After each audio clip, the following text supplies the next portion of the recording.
আসসালামু আলাইকুম সম্মানিত ভিউয়ার্স। বর্তমান শীতকাল, প্রায় চতুর্দিকে ঠান্ডার কুয়াশার চাদরে ঢেকে নিচ্ছে। বর্তমান সময়ে একটি সমস্যা বা রোগ লক্ষণ দেখা দিচ্ছে, তা হচ্ছে কাশি। এই কাশি রোগীর ক্ষেত্রে আমরা হোমিওপ্যাথিতে কিভাবে রোগীর জন্য একটি সদৃঢ় ওষুধ নির্বাচন করব, এই বিষয়ের উপর ভিত্তি করে আমি আপনাদের সাথে কিছু বিষয় শেয়ার করতেছি। বিষয়টি হচ্ছে, হোমিওপ্যাথিতে কাশি সম্পর্কে আমরা যতগুলো ওষুধ পাই তার সংখ্যা দাঁড়ায় প্রায় ৩ শতাধিক। এই ৩০০ ওষুধের মধ্য থেকে আমরা কিভাবে একজন কাশি রোগীর সদৃঢ় ওষুধ নির্বাচন করব। বর্তমানে যদি কাশি রোগী আসে, সেটা আমরা খুব ভালোভাবে দেখতে পাই যে ঠান্ডাজনিত কাশি অথবা ঠান্ডা লাগার পরে কাশি। এই রোগীর ওষুধ নির্বাচনের ক্ষেত্রে আমাদেরকে প্রথমত বিবেচনা করতে হবে যে বর্তমানে শীতকালে অর্থাৎ উইন্টার সিজনে আমরা হোমিওপ্যাথিতে কয়টি ওষুধ পাই, অর্থাৎ শীতকালে হোমিওপ্যাথিতে ব্যবহৃত হয় এমন ওষুধগুলো কি কি। আমরা যদি একটু খেয়াল করে দেখি, শীতকালে ব্যবহৃত হয় এমন ওষুধের সংখ্যা হোমিওপ্যাথিতে প্রায় ৬৯টির মতো, যা শীতকালে ব্যবহার করা হয়। এই তথ্যটি পাই আমরা হোমিওপ্যাথিক রেপার্টরি, ক্যান রেপার্টরি থেকে। এরপরে আমরা জানব রোগীর কাশি। যেহেতু সমস্যাটি তার শীতকালে, সেহেতু এই ৬৯টি ওষুধের মধ্য থেকে আমরা ওষুধ নির্বাচন করার চেষ্টা করব। সেক্ষেত্রে আমাকে জানতে হবে রোগীর কাশিটার কারণটা কী। কারণ হিসাবে আমি জানলাম রোগীর কাশি ঠান্ডা লেগে কাশি। এই লক্ষণে হোমিওপ্যাথিতে আমরা ওষুধ পাই খুবই অল্প সংখ্যক, যার সংখ্যায় প্রায় ৩৩টি। তাহলে দেখেন, কাশি রোগে ওষুধ রয়েছে ২১০টি।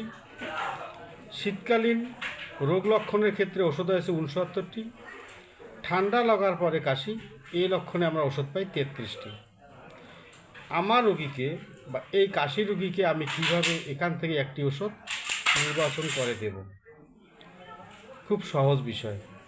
প্রথমত আমাকে জানতে হবে তার কাশির ধরনটা কী। আমরা জানি কাশির ধরন দুই রকমের হয়, একটি হচ্ছে শুষ্ক কাশি, আর একটি হচ্ছে গয়ারযুক্ত কাশি। যদি রোগীর কাশি শুষ্ক হয়, সেক্ষেত্রে আমি শুষ্ক কাশিতে কয়টি ওষুধ আছে এটা আমি দেখব।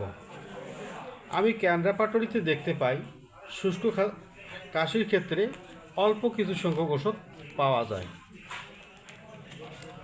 ক্যান রেপার্টরির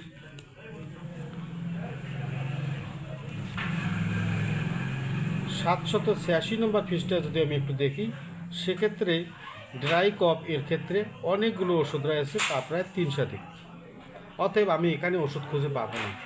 আমাকে ওষুধ খুঁজতে হবে রোগীর ঠান্ডা লাগার পরে কাশি, এই ৩৩টি ওষুধের মধ্য থেকে। এখন আমি রোগীকে জিজ্ঞাসা করব তার এই কাশি কখন বেশি হয়, দিনে না রাতে। রোগী যদি বলে আমার কাশিটি সন্ধ্যায় ও সকালে বৃদ্ধি পায়, সেক্ষেত্রে আমি ওষুধ খুঁজব এই ৩৩টি ওষুধের মধ্যে কার কাশি সকালে এবং সন্ধ্যায় বৃদ্ধি পায়। এরপরে আমি রোগীর কাছ থেকে জানব রোগীর কাশি কখন বাড়ে এবং কখন কমে। সেক্ষেত্রে আমি দেখলাম রোগীর কাশি সকাল সন্ধ্যায় বাড়ে এবং দিনের আলোয় বা রৌদ্রতাপে কাশিটা কমে।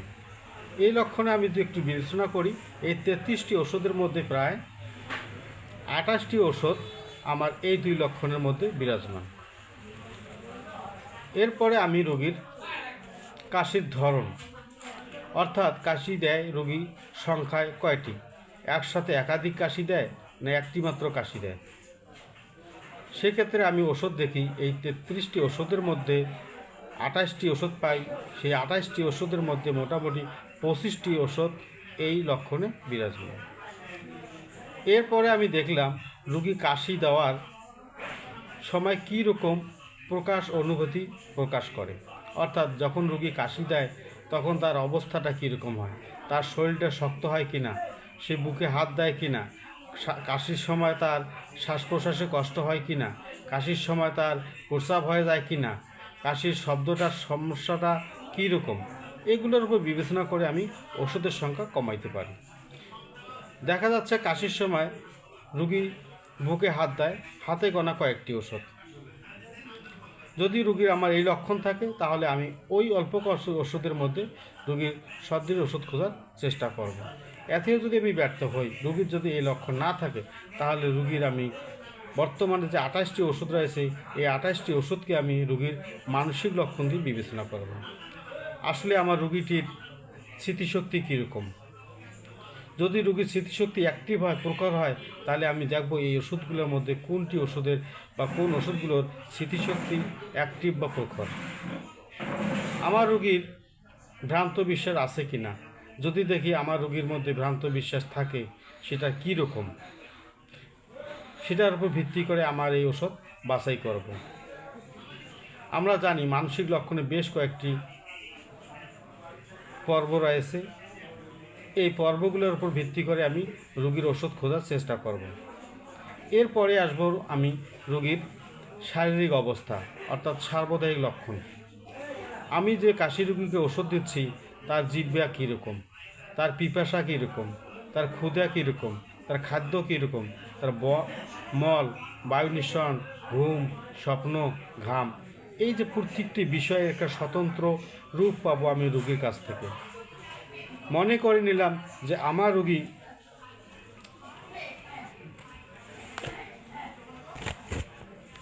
মাথার নিচে হাত দিয়ে ঘুমায়, চিত হয়ে ঘুমায়, রুগী বেশিরভাগ সময় নিদ্রাহীনতায় ভোগে।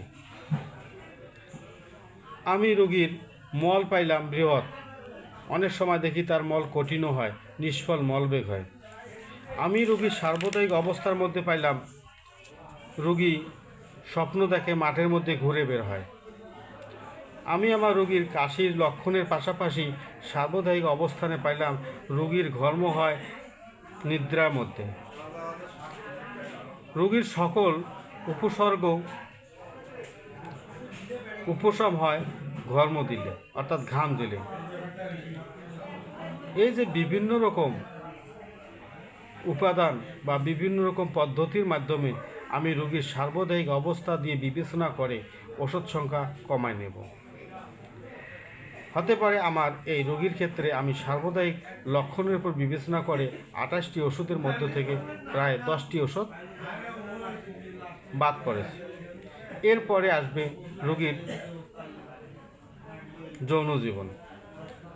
রোগীর যৌন জীবনের বিভিন্ন অপশন অনুযায়ী আমি রোগীকে জিজ্ঞাসাবাদ করব তার যৌন জীবন কেমন, তার সঙ্গম চাহিদা কেমন, তার লিঙ্গোচ্ছ্বাস কেমন, কাম প্রবৃত্তি কেমন ইত্যাদি। এই কাশি রোগীকে আমি জিজ্ঞাসা করব তার পূর্ব রোগের ইতিহাস কীরকম, তার নিজের পূর্ব রোগের ইতিহাস আছে কি না, তার পরিবার পরিজনের এরকম কোনো সমস্যা ছিল কি না, সেক্ষেত্রে আমি ওষুধ সংখ্যা কমাইতে পারব। এভাবেই বিভিন্ন দিক থেকে প্রশ্ন করে রোগীর কাছে তথ্য নিয়ে আবার ওই তথ্যের আলোকে আমার হোমিওপ্যাথিতে কয়টি ওষুধ রয়েছে এবং কি কি ওষুধ রয়েছে, আমার মোট ওষুধের মধ্যে সেই ওষুধ লক্ষণগুলো আছে কি না, এভাবেই খুব সহজেই রোগীর জন্য একটি সদৃশ একক ওষুধ নির্বাচন করা সম্ভব। শুধুমাত্র হাতে গোনা মুখস্থ ওষুধ দিয়ে রোগীর চিকিৎসা করলে কখনোই হোমিওপ্যাথিতে আশানুরূপ ফলাফল পাওয়া যায় না।